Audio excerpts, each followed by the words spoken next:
Bismillah, alhamdulillah, wassalatu wassalamu ala rasulillah. Alhamdulillah, patepang deui dinten ieu dinten Kemis kaping 25 Juni 2026 masih dina surat An-Nur ayat ka-60 hijina. Mangga urang lajenkeun. A'udzubillahi minasyaitonirrajim. Bismillahirrahmanirrahim. Laisa alal a'ma, laisa teu aya halangan alal a'ma pikeun jama-jama anu lolong anu buta tidak bisa melihat harojun kana yen halangan. Jadi teu aya halangan nu lolong ge kana jihad fisabilillah kana perang waktu kapungkur mah ayeuna mah ka masjid atawa milarian ilmu di majlis talim teu aya halangan. Nu lolong tiasa ditungtun, tiasa kana motor, tiasa mapah lalauna. Teu aya halangan yen abdi mah lolong. Tetep eta salat ka masjid jeung eta nyaar ilmu wajib hukumna. Saterasna wala alal a'roji jeung ka jama-jama anu a'roji teh nyeri suku atawa pincang atawa teu tiasa mapah harojun kana halangan. Teu aya halangan pikeun jame-jame anu pincang atawa anu nyeri suku kana berangkat ibadah ka Allah Subhanahu wa taala nyaar ilmu jeung ka masjid. Teu aya halangan tiasa kana roda tiasa kana motor jeung sajabana. Atuh teu tiasa bari nangadeg dina salat fardu bari calik oge tiasa pikeun jama anu pincang. Saterasna wala alal maridi jeung teu aya halangan pikeun jama-jama anu gering haroja halangan kana teu ngalakukeun ibadah. Salat mah tiasa bari berbaring, tiasa bari duduk, tiasa bari nyangkere. Eta mah tergantung kemampuanana jalma nu gering. Ulah tepi ka ninggalkeun salat nu 5 waktu. Wala ala angfusikum jeung teu aya halangan pikeun anjeun kabeh kana teu ibadah, kana teu salat ka masjid, kana teu nyaar ilmu. Eta kawajiban urang sadayana teu tiasa alesan teu angkat ibadah, teu angkat nyaar ilmu.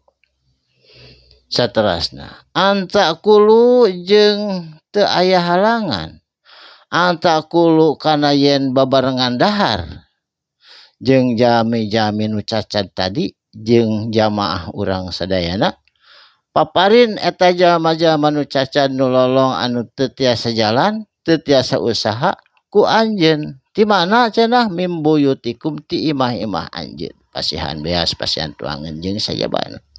Sabab teu bisa usaha. Anjeun teu mampu au buyuti abaikum atawa ti imah-imah bapa-bapa anjeun.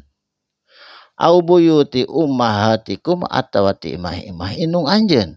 Au buyuti ikhwanikum atawa ti imah-imah dulur anjeun nu lalaki. Au buyuti akhwatikum atawa ti imah-imah dulur anjeun nu awewe. Eta lanceuk atawa adi. Au buyuti amamikum atawa ti imah-imah mamang uwa anjeun ti lalaki ti bapa. Au buyuti amatikum atawa ti imah uwa atawa bibi tante ti indung. Au buyuti akhwalikum atawa ti dulur-dulur anjeun nu sejen. Au buyuti kholatikum atawa ti adi indung anjeun. Au ma malaktum atawa ti hamba saya anjeun mafatihahu anu gaduh kuncina eta gudang. Dubanahu gudang hamba saya anu sok disimpenan dahareun ku anjeun. Canak pasihkeun dang kege dipaparin deui. Sabab hamba sahaya mah jiga imah urang keneh sabab saimah.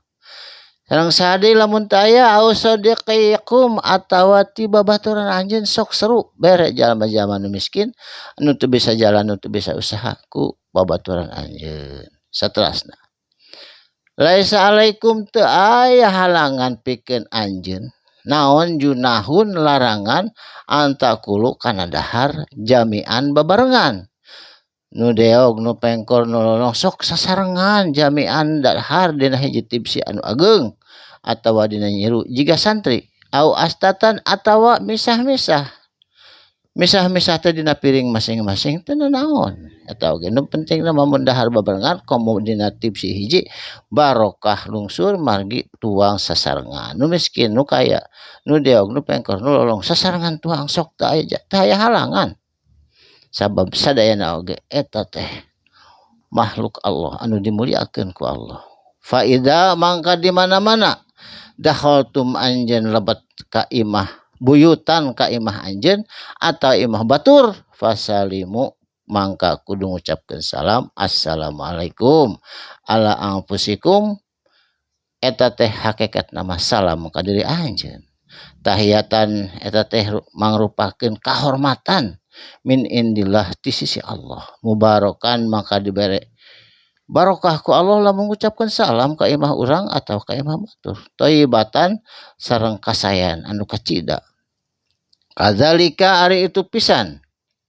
yubayyinullahu eta teh dijelaskeun ku Allah lakum pikeun anjeun al ayati tina ayat-ayat kami la'alakum supaya anjeun kabeh ta'qiluna ngagunakeun akal jeung pikiran jadi urang teh kudu ngucapkeun salam kudu ngabantu kana miskin kudu ibadah ka Allah rek gering rek cager sadayana oge tergantung kemampuan urang barakallahu li wa lakum muga aya manfaatna sadaqallahul adzim wassalamualaikum warahmatullahi wabarakatuh.